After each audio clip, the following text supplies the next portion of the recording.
안녕하세요. 저는 평범한 40대 초반의 여성입니다. 저는 한번 이혼한 전적이 있는데요. 정말 어이없는 시부모의 행태와 남의 편임이 틀림없는 남편의 합작이었어요. 처음에는 시댁 때문에 스트레스를 많이 받았지만 뒤로 갈수록 남편에게 더 큰 배신감을 느껴야 했죠. 오늘은 그에 대한 이야기를 해보려 합니다. 남편과 저는 같은 직장에서 만났어요. 이름만 대면 아는 대기업에서 만나 사랑을 나누었으니 남들은 시집 잘 간다고 축하해주기도 했어요. 저는 원래 시골에서 나고 자랐는데 대학을 서울로 오면서 대기업에 취직한 케이스였어요. 당연히 저희 부모님은 시골에 계셨고요. 남들은 시골에서 올라왔다고 하면 부모가 농사 짓는다고 생각하며 힘들게 살았을 거라고 생각하지만 사실 저는 그런 생활과는 거리가 멀었어요. 할아버지 때부터 저희 집안은 동네 유지였고 땅과 건물을 여럿 가지고 있는 알부자였거든요. 아버지는 심지어 농사 짓는 분도 아니셨어요. 도시 쪽에 얻은 부동산으로 임대 수익을 얻으며 생활하셨거든요. 그래서 어린 시절부터 가난하게 살지는 않았어요. 다만 부모님 두 분 다 알뜰한 분들이라 허투루 돈을 쓰신 적은 거의 없었어요. 아버지도 자잘하게 돈을 쓰는 일은 거의 없으셨고 한 번 돈을 쓸 때는 통 크게 쓰는 편이었어요. 딸, 돈을 쓸 때는 말이다. 무조건 남들이 우와 하고 감탄할 만큼 써야 해. 그리고 쓰지 않을 때는 악착같이 아껴야 하고 왜인지 알겠어? 돈을 써야 할 때 찔끔찔끔 쓰면 해주고도 욕을 먹거나 상대방이 내가 도움을 줬다는 사실을 잊게 되는 일이 허다하거든. 그러니까 절대로 돈 쓸 때는 아끼지 말거라. 그리고 상대방이 나를 무시하는 것처럼 보일 때도 큰 돈을 써서 내가 쉬운 인간이 아니라는 걸 보여줘야 한다. 선수 필승, 그거야 그거. 그게 아버지의 입버릇이었어요. 돈을 쓰려면 남들이 다 감탄할 만큼 크게 쓰고 쓰지 않을 때는 악착같이 아끼라는 거요. 여하튼 그런 부모님 밑에서 자라 서울에 올라오니 참으로 부드럽고 나긋나긋한 남자들이 많더군요. 남편은 그런 면에서 탁월한 사람이었어요. 착실하고 순한 사람이었죠. 저는 순한 사람은 아니었어요. 부모님의 가르침 덕분에 기가 세고 크게 외부의 자극에 흔들림 없는 어른으로 컸거든요. 그런 제게 남편의 그 상냥함은 정말 별 3개였어요. 그래서 더 끌렸던 건지도 모르죠. 그런 성격이 어디서 나온 건지 알았더라면 분명 이렇게까지 끌리지 못했을 거예요. 하지만 사랑이라는 게 그렇잖아요. 사람을 눈 멀게 만드는 것이니까요. 그렇게 남편은 제게 결혼에 대해 진지하게 이야기했고 저도 결혼을 긍정적으로 생각하기로 했어요. 그렇게 저희는 드디어 상견례를 하게 됐어요. 아유, 멀리서 오시느라 고생하셨어요. 그래도 깡촌에 있다가 도시 오니까 볼 것 많아서 좋으시죠? 있는 동안 관광이라도 많이 하고 가세요. 시골에서는 이런 거 볼 일도 없을 거잖아요. 안 그래요? 그 말에 기분이 확 나빠졌어요. 깡촌과 시골이라는 말을 하며 은근히 지방 사는 부모님을 무시하는 것 같은 기분이 들었거든요. 게다가 친정 부모님을 앞에 두고도 머리끝부터 발끝까지 훑어내려가며 두 분의 차림을 확인하는 것 같은 눈길도 마음에 안 들었어요. 그리고 그분들의 눈이 저희 어머니가 가진 명품 가방에 눈길을 주더군요. 어머니는 명품을 좋아하시지 않지만 딱 하나 어디 중요한 날에 들려고 사두신 것인데 그걸 보고 이번에는 시모가 말했어요. 사부인, 제가 이런 말 하는 거 너무 고깝게 듣지 마세요. 그런데 아무래도 이건 좀 아니라서 도시에서 이렇게 가짜 가방을 메고 다니면 사람들이 흉을 봐요. 비싼 거 흉내내서 들고 다니려고 하지 말고 사부인한테 맞는 걸 들고 다니세요. 아니면 교양 없는 사람들이 꼭 한 소리 한다니까요. 제가 어머니를 매장에 직접 모시고 가서 산 가방이었는데 마치 짝퉁이라고 확신하는 시모의 발언은 그야말로 본인 말대로 교양 없이 느껴졌어요. 그 와중에 저와 남편은 그 사이에 끼어들지도 못하고 당황한 모습으로 조마조마하게 그 모습을 지켜볼 뿐이었어요. 그때 저희 아버지가 그러더군요.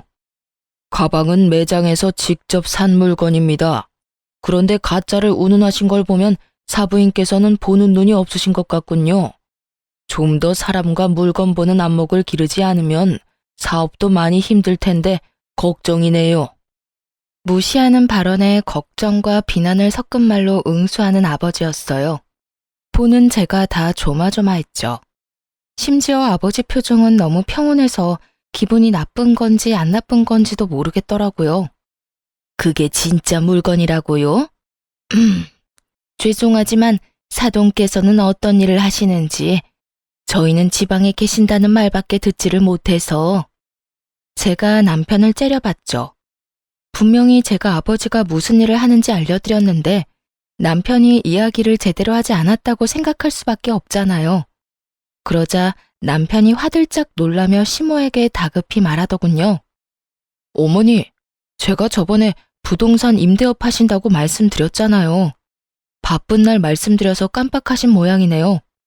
장인어른께서는 지방에 땅과 건물을 가지고 계세요.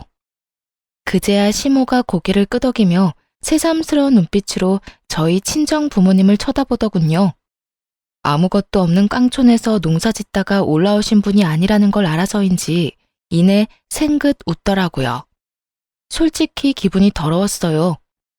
아버지가 대놓고 빈정거렸는데도 그걸 신경 쓰지도 않고 금방 태세 전환하는 모습이 좀 징그럽다고 해야 하나요? 그리고 그 이후로 식사가 나오면서 시부모는 저희 부모님을 다시 무시하기 시작했어요. 아무래도 지방에 있으면 이런 거 먹을 일이 없지요. 저희가 바빠서 서울까지 오게 한 것도 죄송해서 아들에게 고급 음식점으로 예약하라고 이야기해 놨습니다. 좀 비싸긴 하지만 그래도 이런 격식 있는 자리에 딱 맞는 가게이긴 하죠. 일부러 독립된 방으로 예약했어요. 아무래도 테이블 매너 같은 것도 모르실 텐데 남들한테 보이기까지 하면 좀 그렇잖아요. 가치 있는 우리 수준도 무시하게 될 테고 그러니까 편하게 드세요.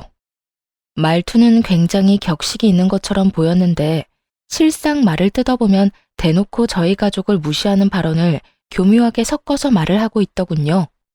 시모와 시부의 모습에 저는 이 사람들이 저랑 남편의 결혼을 반대하는 거 아닌가 하는 생각까지 들 정도였어요. 그리고 식사에 들자마자 시부모는 본론부터 말하더군요. 저희는 결혼이 참 중요한 일이라고 생각하고 있어요. 그리고 사돈될 사람들 성품과 지위도 중요하다고 생각하고요. 하나뿐인 아들인데 어떻게 함부로 장가를 보낼 수 있겠어요? 사돈도 딸 시집 아무한테나 보내고 싶지는 않을 거잖아요. 그렇죠. 도대체 무슨 말을 하려고 저렇게 장황하게 뜸을 들이나 했는데 그 다음에 튀어나온 말은 당황 그 자체였어요. 그래서 말인데 결혼하게 되면 어떤 식으로 지원을 해줄 것인지 그게 궁금하네요. 저희 아들이 이런 말하면 제 얼굴에 금칠하는 것처럼 보이겠지만 정말로 어딜 가서 빠지는 얼굴도 아니고 직장도 대기업으로 아주 좋잖아요. 그리고 무엇보다 성격도 어찌나 착한지 이런 우량 물건 데려가시려면 그에 상응하는 무언가가 오고 가야 하는 게 정상이 아닐까 하는 생각이 들어서요. 시모 말은 우리가 내거는 조건에 따라 결혼을 승낙할지 말지 결정하겠다는 뉘앙스였어요. 나를 잡기 위해 상견례를 하는 줄 알았는데 결혼을 시킬지 말지도 아직 결정 못했다는 시모 말에 저는 눈앞이 하얘졌습니다. 도대체 뭐 하는 사람들인가 싶었죠. 그래서 사부인께서는 어떤 조건을 원하시는지 저희도 저희 딸이 어디 한 군데 빠진다는 생각은 안 합니다. 이만하면 얼굴도 예쁘고 아직 젊기도 하고 직장도 좋죠. 그리고 막내에다가 하나뿐인 딸이라 그런지 저도 마음이 많이 쓰입니다. 그런데 자네 집은 어떻게 할 생각인가? 아, 네. 저희는 일단 전세부터 시작할 생각입니다. 저희는 대출이 잘 나와서 가능할 것 같습니다. 그리고 서울 외곽 쪽이면 돈도 좀 덜 들어서 그쪽으로 알아보고 있습니다. 집 살 돈은 얼마나 되지? 저는 5천만 원 정도 모아놨고 부모님이 1억 정도 마련해 주신다고 하셨어요. 나머지는 부부 둘이서 대출로 마련할 생각입니다. 아버지가 곰곰이 생각하더니 한마디를 툭 던졌어요. 1억 5천만 원 가지고는 서울에 괜찮은 집 마련하기가 불가능하다는 것쯤은 나도 잘 알고 있네. 그러면 내가 우리 딸아이를 위해서 신혼집을 마련해 주도록 하지. 20평대로 자네 회사 근처로 집을 찾아보게. 집은 내가 사주겠네. 그 말에 시댁 사람들 눈이 엄청 커져버렸어요. 본인들도 놀란 모양이었죠. 사돈, 서울에서 집을 사주는 건 몇 억 가지고 되는 문제가 아니에요. 아무리 구축이고 오래돼도 얼마나 비싼지 모르고 그런 말씀 하시는 것 같은데. 저도 압니다. 서울에도 제 건물이 있거든요. 평생 부동산 쪽에 있었는데 서울 시세도 모를까 봐요. 대출 같은 거 끼면 아까운 이자만 나가니까 저도 우리 귀여운 막내딸을 위해서 돈 쓰는 거예요. 그렇지 않아도 사돈댁이 사업하면서 큰돈 만지는데 우리 딸이 결혼해서 주눅 들면 안 되지 않습니까? 결혼은 격이 맞는 사람들끼리 한다는데 격이 안 맞다고 상대방이 생각하면 우리가 돈이라도 많이 써야지요. 마음 같아서는 다른 남자 데려오라고 하고 싶지만 딸애가 좋다고 하니 제가 힘 좀 쓰는 겁니다. 예상과 다르게 흘러가는 상견례에 저는 당황하기만 했어요. 아버지가 집 살 때 도움을 주겠다고 하시긴 하셨지만 나머지는 남편과 알아서 마련하라고 했었거든요. 그런데 갑자기 제게 신혼집을 사주신다니 저야말로 당황했죠. 어머나, 그러면 저희야 좋지요. 요즘 시대가 많이 변했잖아요. 꼭 신랑 쪽에서 집을 할 필요도 없는 거죠. 그럼 아들, 그 5천만 원은 필요 없는 돈이니까 아껴두고 너희 결혼 후에 필요한 일이 있으면 쓰렴. 사돈 어른께서 이렇게 통 크게 집을 사주신다고 하시니 얼마나 다행인지 모르겠네요. 참 좋은 분들하고 사돈을 맺게 돼서 참 기쁩니다. 신혼집을 저희 아버지가 산다는 말에 시모의 말투는 완전히 바뀌었어요. 완전히 저희를 인정하겠다는 말투였죠. 그런데 갑자기 시부가 싱긋 웃으며 아버지에게 한마디를 툭 던졌습니다. 그런데 사돈, 신혼집은 공동명의로 하는 건 어떻습니까?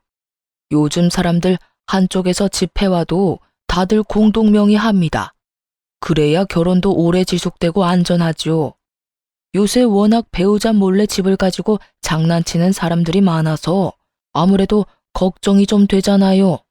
물론 우리 며느리 될 아기가 그렇다는 말은 아닙니다. 그냥 통상적으로 다들 살면서 서로 집에 기여를 할 것인데 한 사람 이름으로 집을 한다는 게 좀 너무한 처사가 아닌가 해서요. 지금 저희 딸이 그런 장난질이나 할 사람처럼 보입니까?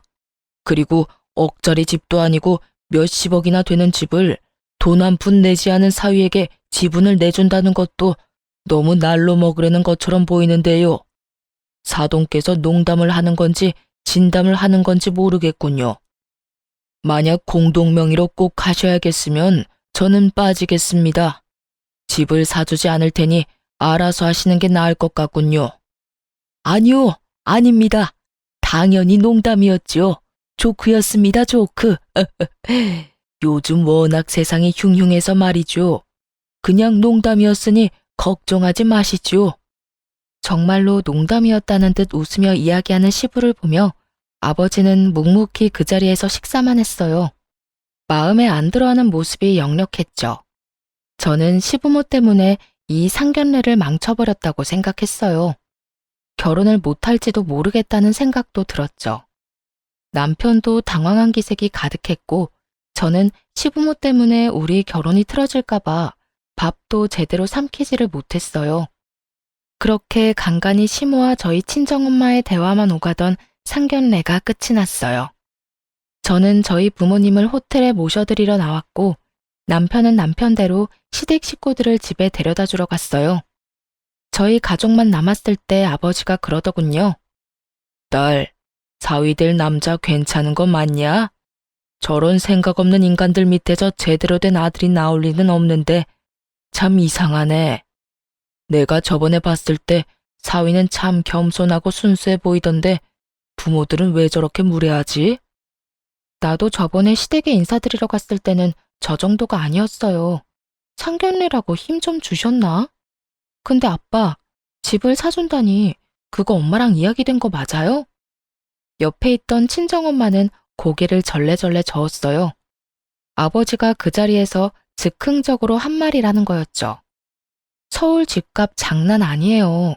아버지 가지고 있는 건물까지 팔아야 할 텐데. 딸, 사람이 죽으면 가지고 가지도 못하는 게 재산이다. 너 그런 집에서 돈도 없이 들어가면 얼마나 구박받겠냐? 딱 봐도 인상 좋은 사람들은 아니잖아. 그러니까 초반에 저 기세를 꽉 눌러야 해. 그나마 이 아비가 뼈 빠지게 벌어놓은 돈이 있으니 그걸로 크게 한 대 후려치고 시작하는 거지. 그렇다고 해서 그 큰 돈을...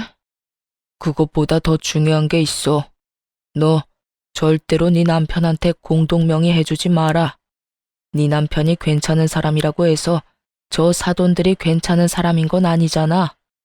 아까 돈 한 푼 안 낼 거면서 공동명의 이야기하는 거 봤냐? 농담이라고는 했지만 농담은 아니었을걸? 내가 신혼집 해주겠다는 말 듣고 억울하고 생각했을지도 모르지. 딸이 원하는 건 다 들어주는 딸바보라고 생각했을지도 모르고. 그런 인간들은 나중에 뒤로 무슨 짓을 하는지 알 수 없는 거야. 내가 젊을 때 사기 많이 당해봤잖아. 그러니까 첫째도 의심, 둘째도 의심이야. 알았어? 서울에 대학을 갈 때부터 아버지의 입버릇은 모든 것을 의심하라는 거였어요. 사실 그 덕에 범죄 피해를 잘 빠져나갈 수 있긴 했죠. 서울이 이상한 곳이라기보다는 엄청난 사람이 여기저기서 몰려오니 확률적으로 범죄를 맞닥뜨릴 일도 많다는 거거든요. 게다가 일거수일투족이 다 소문나는 시골과 달리 서울이라는 곳이 워낙 크고 이웃 간에 가깝지 않은 곳이기도 하니까요.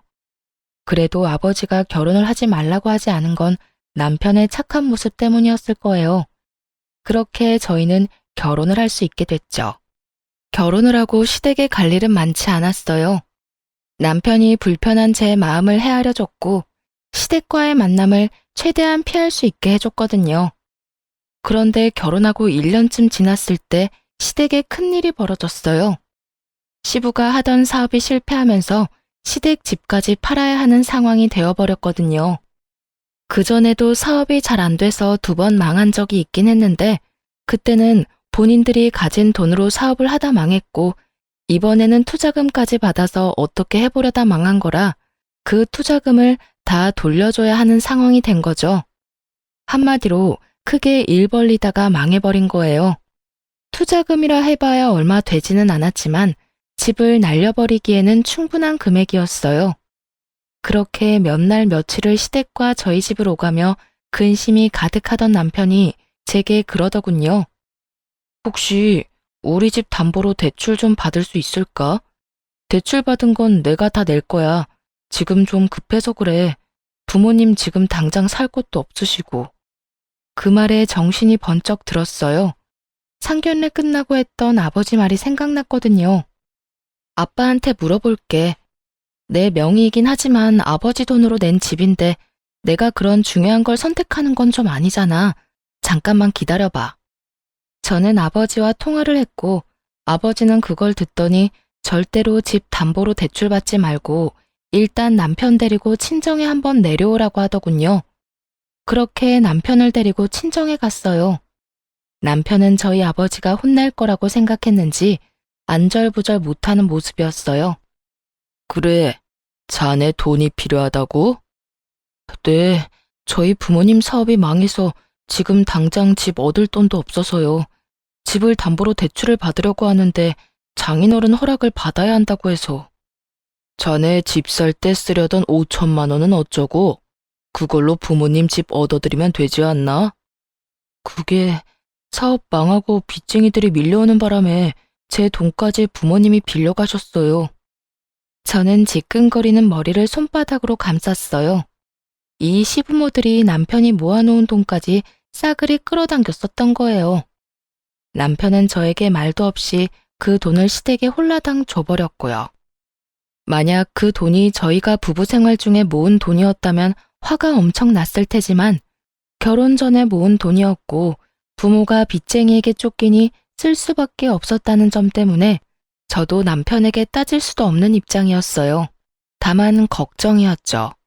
이러다가 우리 집까지 그 불똥이 튈까봐 말이죠. 그렇군. 그러면 내가 1억을 빌려주겠네. 대신 차용증은 써야 하는데 괜찮은가? 네, 괜찮습니다.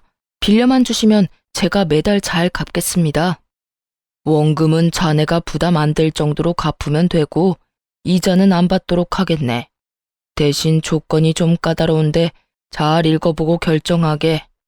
저와 남편이 차용증에 쓰인 내용을 읽어봤는데 2가지 항목이 밑에 추가로 적혀 있었어요. 한 가지는 신혼집을 담보로 대출을 받게 되면 일시 상환을 해야 한다는 조건이었고 저와 남편이 이혼을 하게 되면 또 일시 상환을 해야 한다는 거였죠. 아무래도 내가 임대업 하면서 사기를 하도 많이 당해서 이런 계약서나 차용증은 좀 꼼꼼하게 쓰는 편이네. 어떻게든 허점을 이용해서 빠져나가려는 사람이 많거든.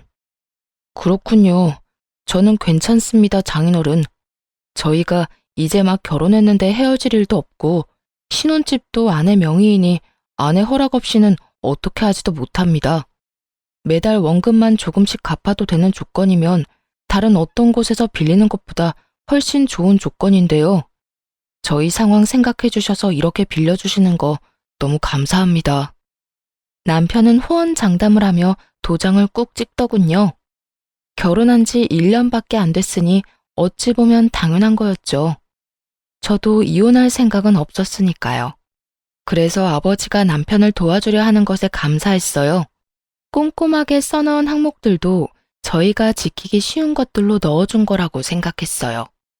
남편은 그 돈을 가지고 시부에게 바로 집을 하나 얻어줬습니다. 1억에 대출까지 껴서 겨우 전셋집을 얻을 수 있었어요. 어머니, 아버지, 장인어른께서 무이자로 돈을 안 빌려주셨으면 진짜 이 집도 못 구할 뻔했어요. 다음에 선물 사들고 찾아뵙기로 했어요. 이 사람한테도 더 잘해야겠다 싶고요. 남편이 그 말을 하며 저를 바라보며 싱긋 웃었어요. 저도 그런 남편을 향해 웃어 보였어요. 아버지의 호의 덕분에 급한 불을 끄게 됐으니 저도 마음이 좀 홀가분했거든요. 그런데 그런 제 마음에 시모가 찬물을 탁 끼얹더군요. 그래? 1억이 뭐 큰 돈은 아니지. 그리고 그 돈 빌려준 게 사돈 어른이지 며느리는 아니지 않니? 얘한테 잘해줄 건 뭐야? 너 돈 때문에 잡혀 살면 안 된다. 도와줄만 하니까 도와준 거야. 너 보고 도와준 걸 며느리 덕으로 돌리는 것도 이상하고. 그리고 며느라가, 너도 네 아버지 돈으로 우리한테 생색낼 생각은 하지 마라. 그 돈이 네 돈은 아니잖니? 나는 며느리 눈치 보며 살 생각은 없어. 어차피 그 돈도 그냥 준 게 아니라 빌려준 거고 원금 꼬박꼬박 갚을 건데 우리가 너희 가족한테 굽실거리는 것도 이상하잖아. 그치? 시모의 말에 저는 입을 다물지 못했어요. 참, 사람 도와주고 이런 식으로 취급받을 줄이야. 그런데 그 뒤가 더 문제였어요.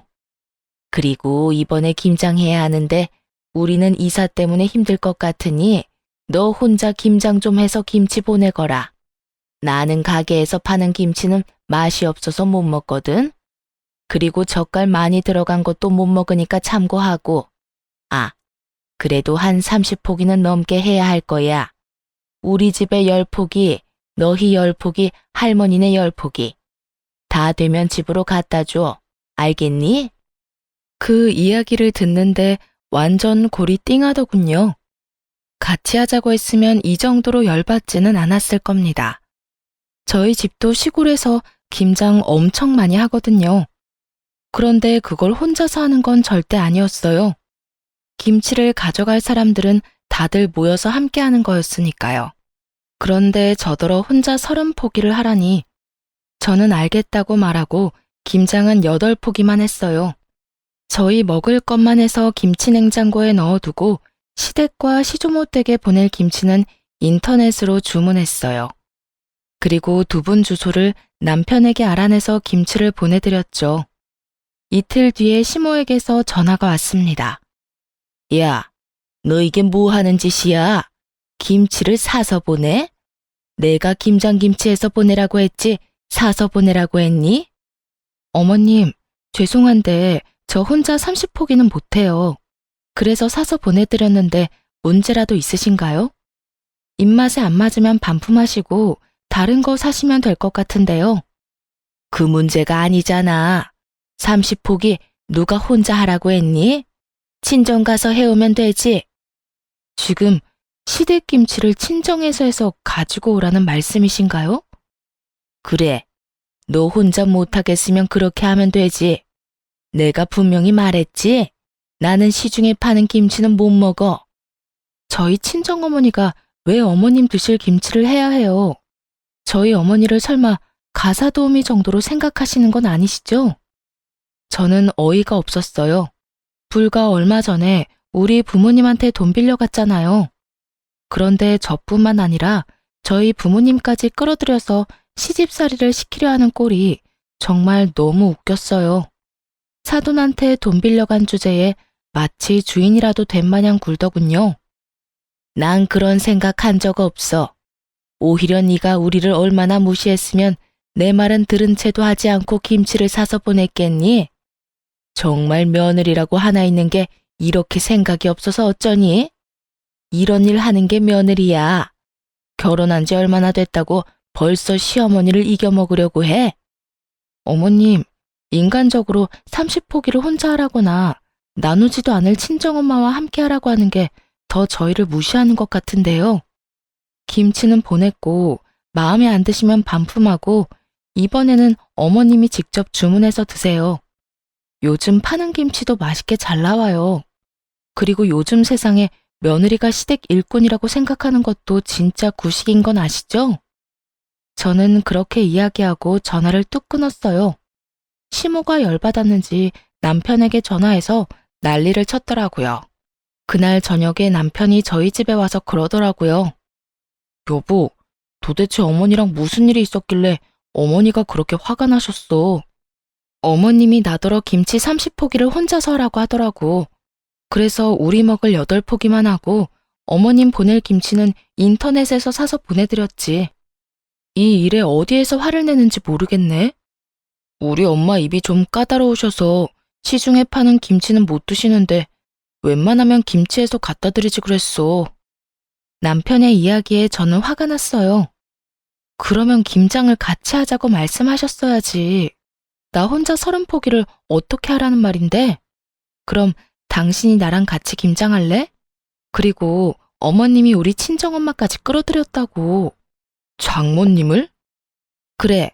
30포기 혼자 하기 힘들어서 안 했다니까. 그러면 친정엄마랑 같이 해서 보내야 했던 거 아니냐고. 우리 엄마가 식모야? 김치 만들어서 시어머니한테 갖다 바치는 게 말이 되냐고.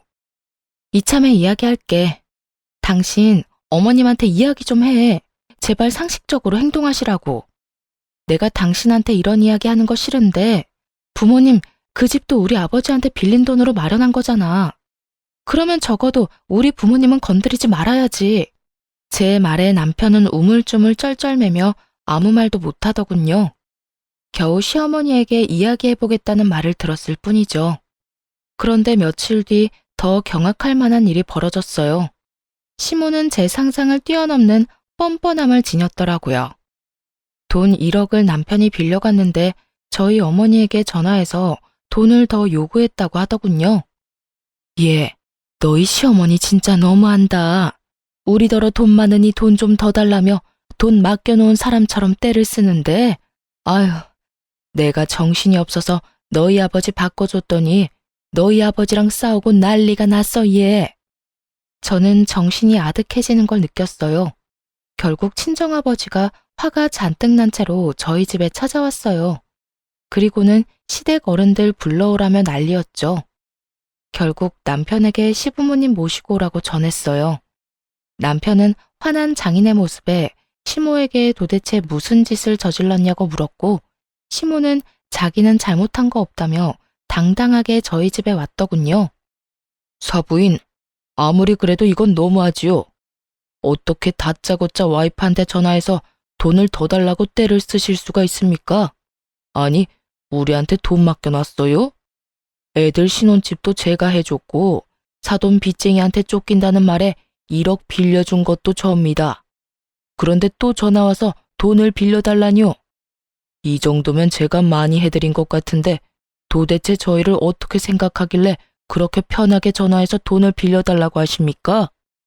힘들 때 좀 도와달라는 게 뭐가 문제예요? 안 빌려주면 그만이지. 이렇게 사람까지 불러서 무안을 주려는 이유는 뭐예요? 올랑 집 하나 해줬다고 대단한 사람이라고 생각하시나 본데 저희 사업 잘 될 때랑 비교하면 별것도 아닌 수준이거든요. 지금은 사업이 잘 되고 있어서 저희한테 돈 빌리려고 전화하신 겁니까?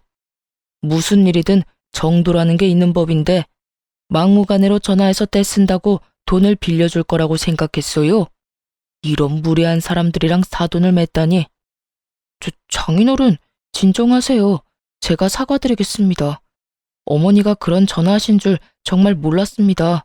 그러니 화 푸세요.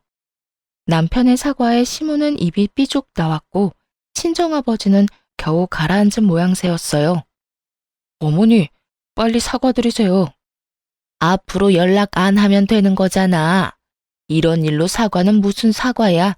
내가 큰 죄를 지은 것도 아니고. 그렇게 말하며 시모는 자리를 떴습니다. 아버지는 남편에게 경고했어요. 자네, 한 번만 더 이런 일로 우리를 실망시키면 딸아이가 이혼 안 하겠다 하더라도 내가 데려와 버릴 거야. 그렇게 이 사건은 남편의 빠른 사과 덕분에 겨우 봉합이 됐어요. 하지만 생각 없는 시모의 기행은 그걸로 끝나지 않았어요. 저희 부부는 결혼과 동시에 아이를 가지려고 애를 썼는데 1년 반 동안 아이가 생기지를 않았어요. 그래서 산부인과 검사를 했고 제가 다낭성 난소증후군이라는 난임 판정을 받게 됐어요. 의사 말로는 불임은 아니고 난임이라고 아주 드물게 자연 임신이 되는 경우가 있긴 하지만 임신을 하더라도 유산이 잦을 거라고 하시더군요. 그에 비해 남편은 정상이었죠. 제 탓으로 아이가 생기지 않는다는 생각에 무척 힘든 시간을 보냈어요. 그래도 치료를 하면 임신 확률을 조금은 높일 수 있다는 말에 좋다는 치료는 다 해가며 임신을 준비했어요. 시댁에는 비밀로 하려고 했지만 남편이 그 이야기를 시모에게 이미 해버렸더라고요. 난임 판정을 받고 한 달 뒤에 시모가 저희 집에 연락도 없이 찾아왔더라고요. 그때 집에는 저와 남편 둘 모두 있었어요. 그런데 시모는 들어올 때 표정부터가 아주 의기양양했죠. 무슨 이야기를 하려나 싶었는데 그 이야기를 꺼내더군요. 너 난임이라는 말 들었다. 하자 있는 며느리를 들였다니. 너 옛날 같으면 이거 아주 큰 문제였다는 거 알고 있니? 어떻게 결혼 전에 검사도 안 해보고 결혼을 했어? 우리 집안 대가 끊기는 일인데 이건 이혼감이야, 이혼감. 하자 있는 며느리, 이혼감. 이런 말을 듣고도 아무 말 못하고 있는 제가 정말 너무 싫고 화나고 열받았어요. 그런데 시모가 가만히 듣고만 있는 저를 보더니 한마디 더 하더군요.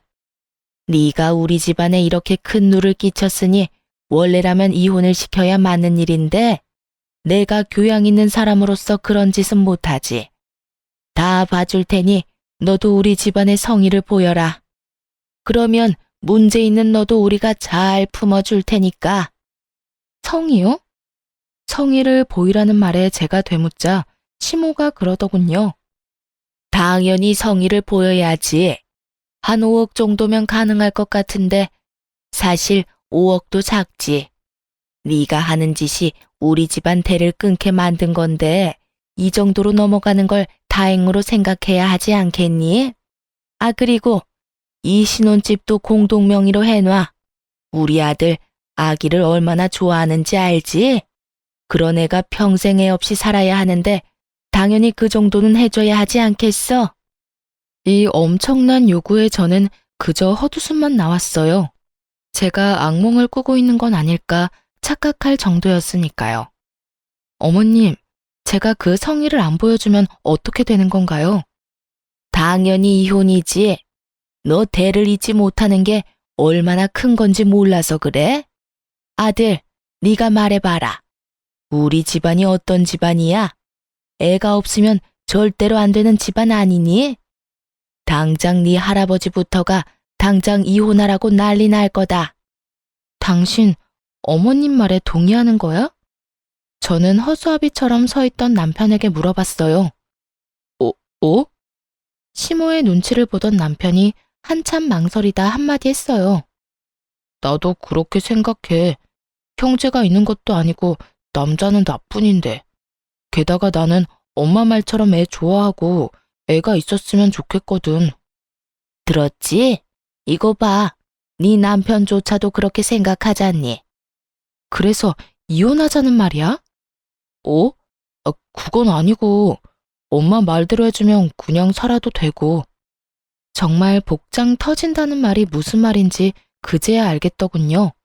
답답해서 돌아버리겠더라고요. 이 사람이 이렇게까지 우유부단했나 싶은 생각과 도대체 시모가 어떻게 사람을 구워 삶아서 이런 말을 하는 걸까 궁금할 정도였죠. 그래, 이혼이 웬 말이니? 그냥 성의만 보여주면 넘어가 준다니까. 딱 봐도 임신이 되고 안 되고가 문제인 게 아니었어요. 저 성이라는 말로 포장된 돈이 갖고 싶을 뿐인 거였죠. 그런데 정말 열받는 건 시모의 그런 얄팍한 생각에 남편 놈도 동의를 하고 있다는 거였어요. 애가 좋아서 저와 이혼을 하고 다른 여자를 만나고 싶었다면 그냥 이혼을 하면 되는 일이었죠. 그런데 그런 말을 하면서 이혼은 안 하고 그냥 살자니 돈 때문인 게 너무 티가 나잖아요. 남편의 그 모습이 저에게는 정말로 의외였어요. 여태껏 워낙 착한 모습을 보여왔으니까. 남편이 변한 건지 남편이 시모에게 가스라이팅을 당한 건지 감이 오지 않더군요. 시모에게는 원래부터 좋은 감정이 없었지만 남편에게는 처음으로 분노와 배신감을 느끼게 됐어요. 그리고 이쯤 되니 그냥 다 포기해버리고 싶었어요. 이혼한다 해도 저한테 불리할 건 전혀 없으니까요. 그냥 이혼할게요. 당신도 애가 가지고 싶다며. 그러면 나랑 이혼하고 다른 여자 만나. 저의 이혼 선언에 시모가 깜짝 놀라더군요. 너 정말 이혼할 거야? 이혼하면 너한테 불리한 거 알고 있니? 너 임신 안 되는 것도 이혼 사유다. 그리고 재산 분할 같은 것도 똑바로 해야 하고 위자료도 내라면 확실하게 내야 하는 거 알지? 그리고 이혼도 네가 먼저 이야기한 거니까. 불리하든 말든 이혼하자고요. 그거 원하시는 거 아니었어요? 애도 못 낳는데 뭐하러 같이 살아요? 지금 보니까 저 남자 나한테 마음이라고는 한 조각도 안 남은 빈 껍데기처럼 보이는데 원하시는 대로 하세요. 5억의 공동명의? 어디서 날로 먹으려고? 일단 지금 당장 둘 다 이 집에서 나가세요. 여기 내 집이니까. 당신도 나랑 이혼하고 싶다고 했으니 이 집에서 나가고. 그렇게 두 사람을 내쫓고는 이혼 소송을 진행했어요. 아버지는 오히려 잘 됐다며 이혼 판결만 나면 빌려준 돈 싹 다 가져오자며 아주 벼르고 계셨어요. 위자료도 다 뜯어내자고 말이죠. 남의 딸 눈에 눈물 나게 만들면 제 자식 눈에도 피눈물 나는 거 알아야 한다면서 아주 이를 갈고 계시더라고요. 그런데 이혼 소송이 진행될수록 뭔가 자기들이 생각한 것이 아니라고 생각했나 봅니다. 시모가 저희 친정어머니에게 전화를 했다고 하더라고요. 제가 시모 전화번호를 스팸 처리해 놓은 바람에 생긴 일이었죠. 제가 연락도 안 되고 얼굴도 못 보니 결국 저희 친정엄마에게 전화해서는 며느리한테 잘 좀 이야기해 주라고 이혼 없던 일로 하면 안 되냐고 전해달라고 했다는 거예요. 정말 뻔뻔하기가 대단한 사람들이야. 내 딸 가슴에 대못을 박아놓고 뭐? 내가 진짜 얼굴이 앞에 있었으면 머리끄댕이를 잡아당겨서 머리털을 다 뽑아놨을 거야. 저것들이 아직 제정신을 못 차렸어. 이제 와서 보니까 자기들한테 전혀 유리한 조건의 이혼이 아니었다는 걸 알아챈 거지. 보통은 이혼하기 전에 다 알아보는 거 아니야? 내가 이혼 안 하고 돈 줄 거라고 철석같이 믿었나 봐. 임신 안 되는 것도 서러운데 돈까지 내고 서러워야 해? 그런 취급 받을 바에야 평생 혼자 살고 말지. 그런데 시모의 그 연락이 끝일 거라고 생각했는데 일 끝나고 회사에서 나오는데 남편 놈이 저를 기다리고 있더군요. 같은 회사지만 부서가 달라 필사적으로 피해 다녔는데 결국은 출입구에서 기다리고 있으니 피할 방법이 없었죠. 남편은 굉장히 어정쩡한 얼굴로 저를 기다리고 있었어요. 미안한 것도 아니고 화난 것도 아니고 딱 누가 시켜서 찾아온 것 같은 얼굴이요. 얼떨떨한 표정으로 저를 부르더라고요. 난 당신하고 할 말 없는데? 여보, 나는 할 말 있어.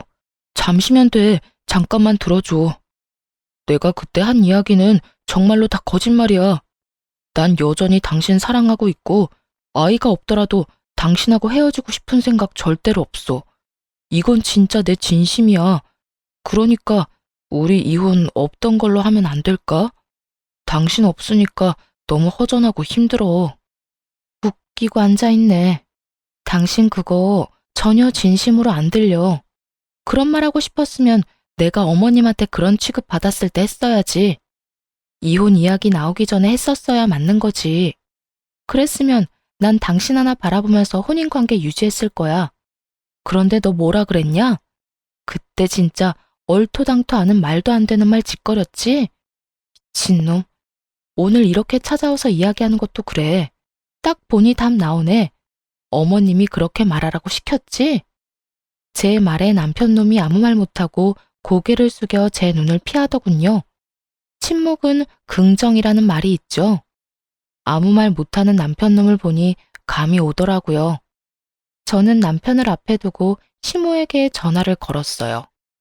어머님, 아들 반품한 거 취소 안 할 거예요. 반품하라고 한 것도 어머님이면서 왜 다시 돌려주려고 하세요? 그러지 마세요. 이미 애착 같은 거 없어요.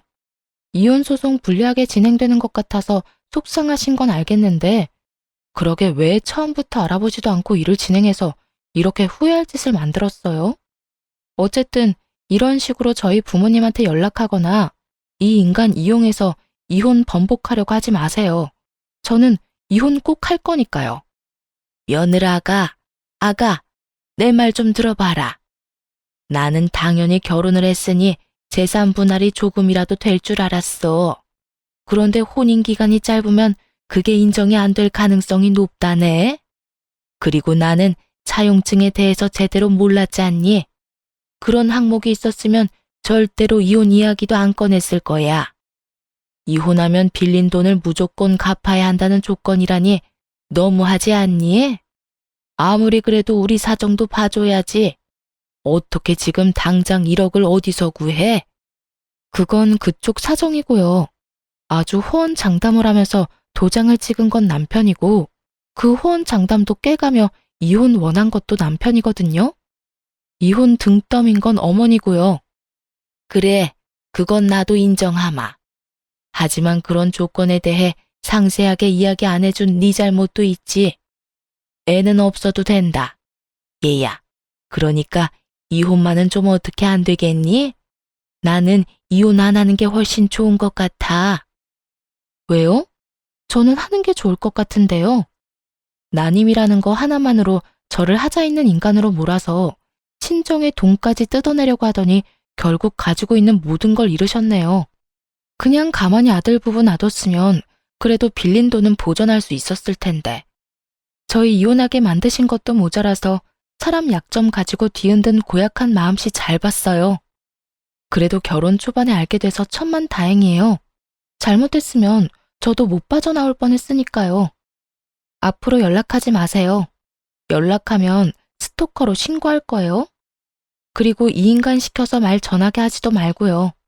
저 이미 이 사람한테 정 다 떨어졌어요. 그렇게 말하고 전화를 끊자 남편놈은 더욱더 고개가 아래로 파고들더군요. 이 인간이 이 정도로 마마 보일 줄은 결혼할 때만 해도 몰랐어요. 그냥 남 생각 잘하는 착한 사람이라고 생각했는데 제가 깜빡 속았던 거예요. 앞으로 이런 일로 내 앞에 얼굴 보이지 마. 재수 없으니까. 내가 이런 말 했다고 화낼 건 아니지? 너 딱 재수없게 행동했잖아. 애가 가지고 싶어서 이혼을 하고 싶어? 입에 침이라도 바르고 거짓말을 해. 부모 말 그대로 전달하는 앵무새 같은 인간아. 너 같은 마마보이하고 결혼한 게 내 인생의 유일한 오점이야. 그렇게 쏘아붙이고 뒤도 돌아보지 않고 남편을 내버려 두고 나왔어요. 그리고 이혼 판결 나고 저는 직장 지인들에게 이혼 사실을 알렸어요. 결국 난임을 이유로 이혼까지 요구했다는 게 소문나기 시작하면서 남편의 회사 내 입지도 확 줄어들어 버렸죠. 평판까지 나빠지게 됐고요. 그래도 좋은 직장이라 퇴사는 하지 않고 잘 버티고 있더군요. 그렇게 2년을 그 인간 얼굴을 가끔씩 마주치면서 일을 다녀야 했어요. 그것도 저에게는 굉장히 곤혹스러운 일이었죠. 그렇지만 저는 이혼 2년 만에 재혼에 성공하게 됐어요. 정말 기적 같은 일이 벌어졌거든요. 난임이라고 자연임신이 힘들 거라는 의사의 말이 있었지만 자연임신에 성공했거든요. 남편과 헤어지고 만나던 연인이었어요. 난임이라는 걸 미리 이야기하고 만난 아주 좋은 사람이었고 어쩌다 보니 속도 위반으로 애가 생겨서 결혼을 하게 됐거든요. 저는 전 남편과 살던 집의 인테리어를 싹 다 고쳐서 다시 새로운 재혼남과 신혼집을 꾸렸어요. 게다가 임신 5개월에는 결혼식까지 했거든요. 저는 재혼이라 규모를 좀 작게 하긴 했지만요. 그런데 결혼식 직후에 전 남편이 저를 찾아와서 엄청 따지더라고요. 난임이라는 거 거짓말이었어? 너 딴 남자 만나려고 나한테 거짓말했지? 당신이 거짓말한 거면 우리 이혼은 무효라고, 무효. 이보세요. 저랑 인연 끝난 지 벌써 2년이 넘었어요. 뭘 거짓말하고 말 게 어디 있어? 너 의사 말 제대로 듣기는 했어? 불임이 아니라 난임이라고 했잖아. 자연임신 되는 케이스도 드물게 있다고. 다 듣고도 사람 불임 취급하면서 이혼하자고 한 게 누군데? 세상 모든 사람이 나한테 임신에 대해 의심해도 너만은 그딴 말 하면 안 되지. 직접 듣고 봤으면서 어디서 헛수작이야? 그리고 나 버린 게 너잖아. 잊어버렸어? 아니면 기억을 너 좋을 대로 바꾸고 있는 거야? 나는 영원히 그거 못 잊어. 네가 한 그 정신 나간 소리. 그러니까 이제 와서 정신 나간 짓 하지 말고 여태 했던 것처럼 해. 내 앞에 나타나지 말라고. 그렇게 화를 내고 저는 돌아왔어요. 그리고 곧바로 출산 휴가에 들어갔어요. 복덩이 같은 아들을 낳고 나서야 회사 동료에게 이야기를 전해들을 수 있었어요. 전 남편 놈이 결국에는 회사를 그만두고 나갔다고 하더라고요. 제 이야기가 뭔가를 느꼈는지는 알 수 없지만 그래도 안 보고 사는 건 속이 시원했어요. 마마보이. 말로만 들었던 충격적인 사람들은 애초부터 거르는 게 맞는 것 같아요. 사람 착해 보이는 모습으로 눈을 속일 수 있으니 글 읽고 계신 분들도 주의를 기울이시는 게 좋을 거예요. 정말 처음에는 아주 감쪽 같은 정상인처럼 보이거든요. 어쨌든 저는 외동아들 키우며 힘들지만 즐거운 날들을 보내고 있어요. 애를 키우면 엄청 힘든데 그 힘든 일들이 전 남편과의 결혼 기간에 비하면 훨씬 수월하더라고요. 앞으로도 재혼한 남편과 아이와 행복하게 지낼 거예요. 푸념 같은 저의 긴 글 읽어주셔서 감사합니다.